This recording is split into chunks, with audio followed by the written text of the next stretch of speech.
پہلے آسمان کا نام رقیہ ہے اور یہ دودھ سے بھی زیادہ سفید ہے، یہاں پر حضرت آدم علیہ السلام سے ملاقات کی۔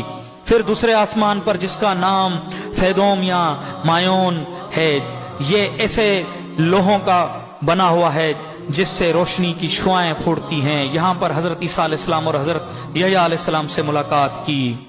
اور پھر تیسرے آسمان پر جس کا نام ملکوت ہے اور یہ تانبے کا بنا ہوا ہے، یہاں پر حضرت یوسف علیہ السلام سے ملاقات کی۔ چوتھے آسمان پہ جسے زہرہ کہتے ہیں اور یہ سفید چاندی سے بنا ہوا ہے، یہاں پر حضرت ادریس علیہ السلام سے ملاقات ہوئی۔ پانچواں آسمان پہ جسے مزینہ کہتے ہیں اور یہ سرخ سونے کا بنا ہوا ہے، یہاں پر حضرت ہارون علیہ السلام سے ملاقات ہوئی۔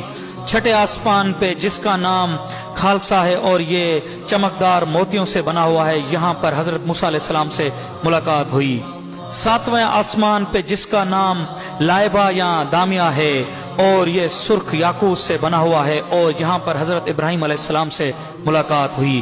اور اسی جگہ بیت المعمور بھی موجود ہے، یعنی کہ زمین پر موجود خانہ کعبہ ہی جیسی اور جگہ اس کے اوپر اور کعبہ جس کا ہر وقت 70,000 فرشتے طواف کرتے رہتے ہیں، اور یہ فرشتے ایک بار طواف کرتے ہیں پھر اس کی زندگی بھر باری نہیں آتی۔